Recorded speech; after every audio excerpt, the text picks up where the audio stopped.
All right, let's talk about something that seems super simple on the surface, but really isn't. Moving your stuff into a storage unit.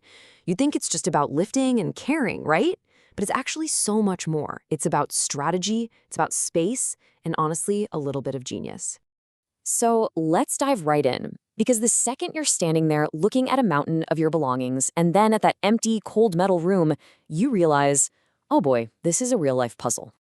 I mean, seriously, how hard could it possibly be? You rent a space, you put your stuff inside, simple. But, anyone who's ever found themselves trying to wedge a sofa through a doorway while also balancing a wobbly tower of boxes, yeah, it's never ever that simple. And this right here just nails it. Thinking of it like a game of Tetris is the perfect metaphor. Every single one of your items is a block, and it has to be placed perfectly. Because a wrong move here doesn't just lose you points. It can waste a ton of space, it can block you from getting to things you need later, and it can even cause damage. Okay, so if it's a high-stakes game of Tetris, how do you win? Well, you could always call in the pros, the people who have played this game literally thousands of times.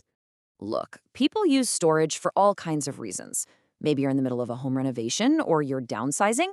Maybe you just need to pull a few things out of a unit you've had for a while, or you're emptying it out completely. The reason doesn't really matter. The logistical headache is always the same, getting everything moved efficiently and safely.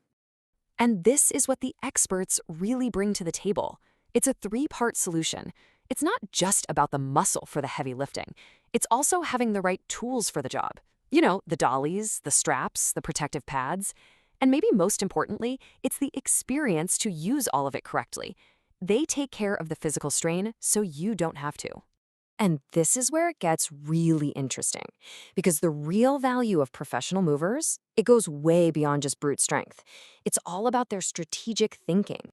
For example, they can help you make these critical decisions right from the get-go, like what size unit do you actually need?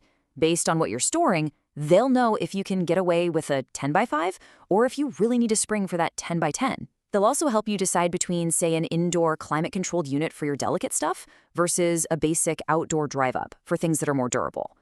Getting this right can save you a bunch of money and a lot of heartache. And this is where their strategy is just chef's kiss. It's how they pack the unit itself. See, they're always thinking 3 steps ahead.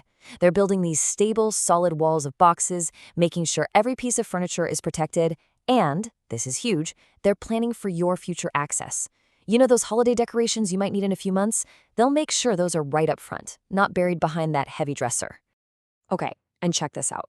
Some movers offer a brilliant system called a pad deposit.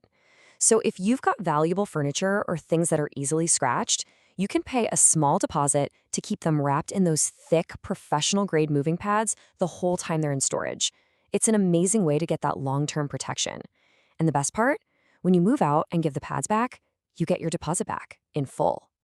Now, even if you do hire the pros, there are a few things you can do beforehand to make the whole process go that much smoother. So let's run through a quick pre-move checklist. First up, when you're moving out, clean that unit. Seriously, sweep it out to avoid getting hit with cleaning fees. Second, measure your space so you know exactly what you're dealing with. Third, and this is so important, label your boxes clearly. I'm talking specific labels. Kitchen everyday plates is way more helpful than just stuff. Fourth, think about using plastic waterproof bins. It's like cheap insurance against any surprise leaks or accidents. And finally, number 5, when you leave, remember to take your lock with you. It's yours, don't leave it behind. All right, to wrap things up, let's hit a few of the most common questions people have when they're dealing with storage units and movers. So here's a big one we hear all the time. Does the moving company actually rent the storage unit for you? And the answer to that is a very clear and simple no. Think of the movers as the muscle and the brains for the move itself. Their job is to get your stuff safely into and out of the unit that you are responsible for renting. Okay, what about the part of moving that everyone dreads? The packing. Do you have to do all of that yourself? And this is some really good news. If you can't stand the thought of packing, you don't have to.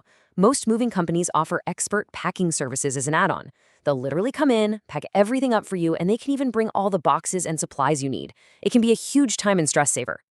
And last but not least, let's talk about the final step. What's the right way to move out so you can close your account without any problems? Now, this is super important. There is no single answer here. Every single storage facility has its own rules and procedures, their own notice periods, their own cleaning standards. The only way to get it right is to talk to your storage provider directly and ask them for their specific move-out instructions. Whatever you do, don't just clear out your stuff and disappear. Which brings us right back to where we started. A storage move can definitely feel like this massive, overwhelming puzzle. But as we've seen, with a little planning, a few smart preparations, and the right kind of help, it stops being a puzzle. It just becomes a problem with a really clear solution. It's all about turning that chaos into a perfectly organized strategy,